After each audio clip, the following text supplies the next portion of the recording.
First of all, I would like to thank the organizers of the event for having me here today and for giving us the opportunity to introduce the relationship coffee model to the Asian coffee community. Before I jump into my presentation, I would actually like to also thank my fellow panelists for introducing key topics in my presentation, such as low prices, transparency, relationship, and traceability. So let's get started.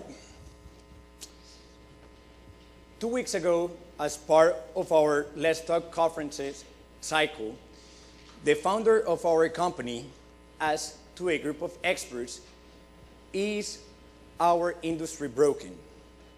The response he got was a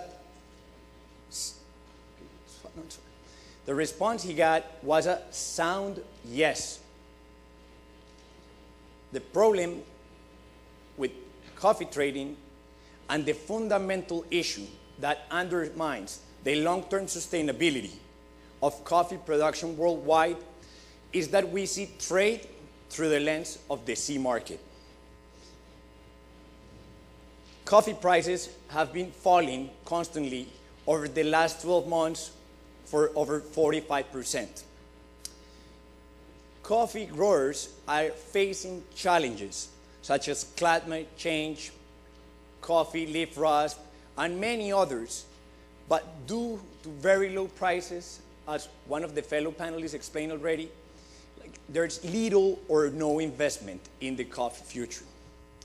External factors such as oil prices and any other type of factors combine and affect the sea market.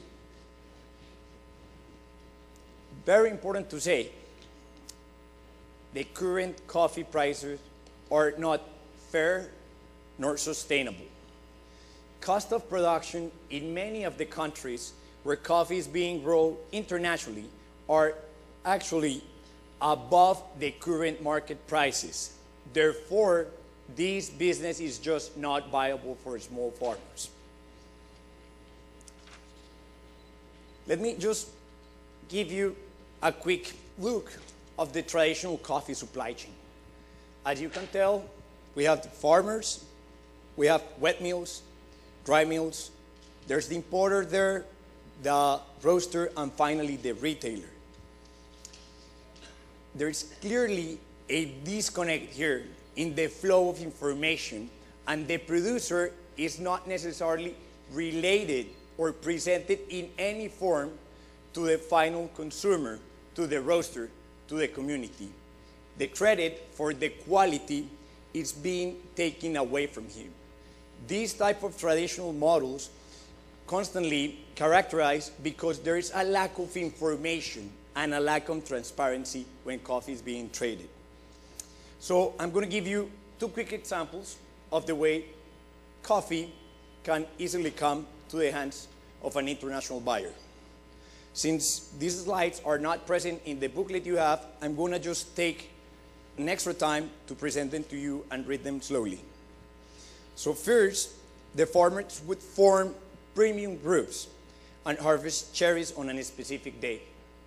Afterwards, they would proceed to a washing station and dry mill to process premium lots separately, giving them priority attention.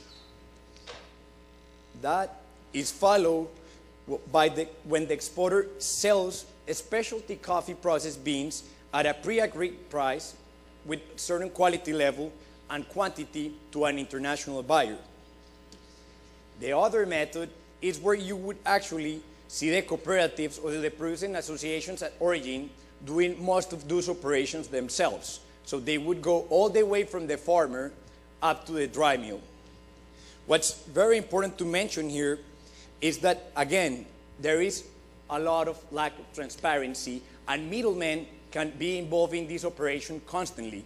Again, capturing the value that belongs to coffee growers. Now, I would like to present you why the sustainable harvest relationship coffee model can be a unique way for Korean and Asian roasters to build a unique platform that will provide a constant supply of high quality, traceable specialty coffees. Our company was founded in 1997 by Mr. David Griswold. He founded the company based on the principle that increased transparency would foster and add value throughout the entire supply chain. We are based on the principle that transparent and direct relationships can take this business further. As it's mentioned there, and as Chris presented yesterday, we are based out of Portland, Oregon. Sorry about that. It's one of the most important coffee cities in the US where many trends are being set, and we're right there. We're present in that market. More so, we are a certified benefit corporation that speaks highly of the kind of values and principles that we have when doing business. We have pioneered the relationship coffee model, and we have championed the direct trade system for over 16 years now. We currently source coffee from 15 different countries, where, like all the way throughout Latin America and Eastern Africa, where we work closely with producer organizations, 86 of them, that deliver constant high-quality coffees in a very different manner. Our model has impacted over the last 16 years over 2,000 small holders worldwide, and our impact is still being felt all over the world. So what really makes us unique is our origin-based approach. The kind of investments we make, the kind of work that we do at Origin is what really sets apart relationship coffee and sustainable harvest from any other coffee importer. We have 4 nonprofit offices at Origin. Those offices have helped us reinvest over 30% of our annual profits back to the producer communities. Those offices serve us to the purpose to create and build stronger capacity at the producer level. Just let me give you a quick look of the market impact that the relationship coffee has. As of last year, we imported 1 out of every 6 pounds that were traded as fair trade certified coffees into North America. Over 90% of our coffees carry at least one type of certification. And most important, we also have award-winning top quality scoring coffees. Last year, we traded over 21 million pounds of coffee. Proof of the business case for the relationship coffee model is our market impact, as I mentioned. We work with both large commercial roasters and third-way exclusive roasters, as Chris mentioned yesterday. More so, we also bring high-quality soluble and instant coffees to industries such as Ben & Jerry's. Again, this is a quick look of the traditional supply chain. What we've done is that we have reshaped the linear structure of the traditional supply chain, and we have brought it and created an expanded multi-stakeholder model. We had brought in non-government organizations, social banks, research institutions, national and regional governments, and we have been playing the role beyond only importing the coffee, but more important, we have been the facilitator organization that has fostered dialogue and that has fostered connections between all the stakeholders in different ways. So why we have a transformative approach? Because we have 5 pillars that are always part of our operation and define who we are. We invest in capacity building, as I told you already, and I'm going to explain that in further detail in a second. We believe in transparent and long-term business relationships. We have absolute traceability. Every single pound of coffee that we trade, we know where it comes from and we know where it's going. We have also been able to provide access to credit to smallholder associations that use our contracts as a collateral for financing and purchasing the coffee that they're going to get from the smallholders. Additionally, we have invested heavily in technology. We believe in the power of technology, and we have given our producers access to iPads and our traceability system that has enabled all of us to foster this business and support ourselves through the power of technology. We recently engaged in a partnership in a very unique project with the Stanford University to work harder on challenges that coffee growers are facing, such as processing and fermentation. So we truly believe that education is a key part of our approach. It's the pillar that we use to make the difference at origin. As they mentioned before, risk management is a huge element nowadays in the coffee industry, and oftentimes producers do not have access to this type of trainings. We have brought international experts to Origin, where we train cooperative leaders, where we sit together and we study the market. We study how to manage risk.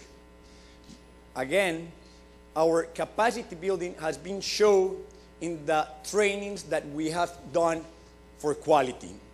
To give you an idea, we have over 200 certified cure graders in our supply chain that we have been able to train and to help certify all around the globe. We even have cure instructors within our company. What we have done there is created a common language for quality. We have established a language where producers can meet buyers' need and desire, because they understand what's in the cup. They understand what's happening with quality, what's a positive attribute, what the market wants. Very important also, and as some other speaker mentioned today, we have done trainings in best agricultural practices to help producers grow coffee in a sustainable manner and in a very competitive way. Here, I'm just going to take a break to give you a quick glance of our hallmark training event, which is Let's Talk Coffee. This is our annual gathering where we bring together all of our stakeholders, including financiers, NGOs, government. We also pay so our producers can come and meet with their clients. We have brought associations, institutions, everyone together, and we have hosted this beautiful event for over 11 years now. Last one, we had it in El Salvador, and we had the participation of over 420 people. Right now, I'm going to just show you how the relationship coffee model comes to life, and it's all at once together. We never thought when we first started this event that we would ever get to this kind of family, to this kind of private supply chain that has all the stakeholders involved. And what makes this special is that as we start to realize more and more stakeholders actually care about how farmers live and about how coffee quality improves and about how a supply chain can be an engine for development.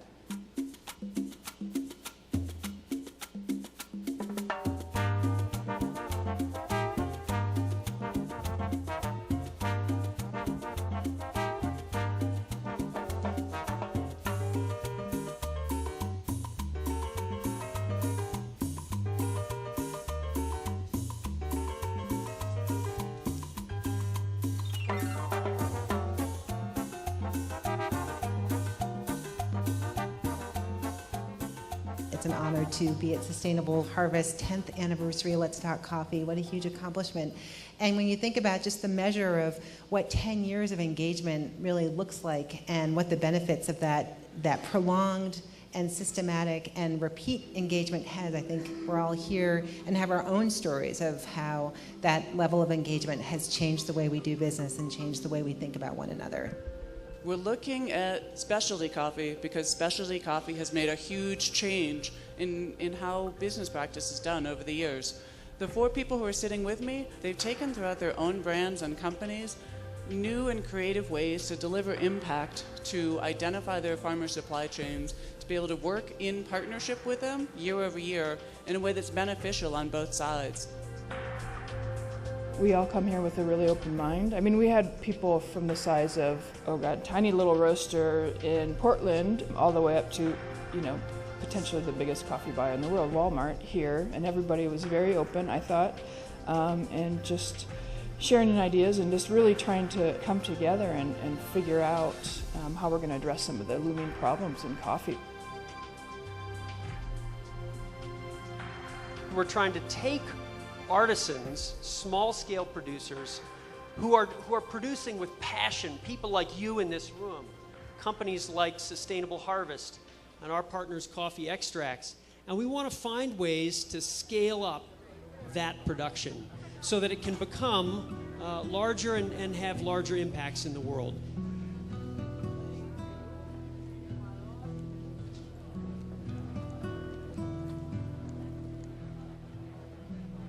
You're very eager to see relationships built directly between growers and the final buyer. Tell me about that vision. That's something very interesting, because in this globalized market, traditionally, human faces disappear. And in this particular model that you have, there is a direct translation that understand that we are in a market, that there is a competition, but at the same time, there are human beings involved. And that's very interesting, because that has to change the way business is done in the world. And we have to change this world, and that's one way of changing it.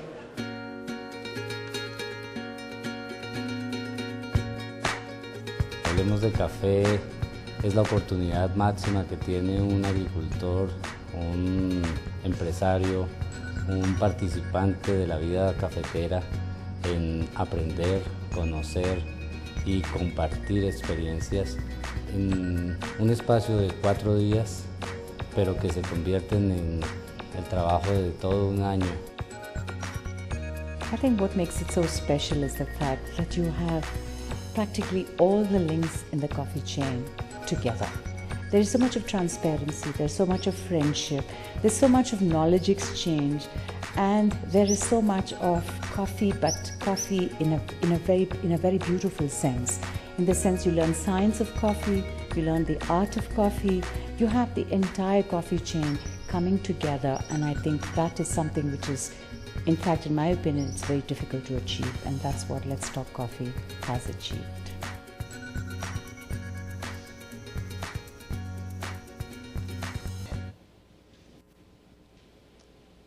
So, as you can tell, our model can not only bring higher quality coffees that are reliable, that are traceable, and that are high quality, but most important, our system and our relationship coffee model, it's all about higher value relationships. We believe in the power of transparency. We are here to present this model to the Asian coffee community because we're looking for partnerships, we're looking for collaboration. This is only one approach, this is our approximation. We believe that we can do it better by doing it together. So thank you very much. 감사합니다.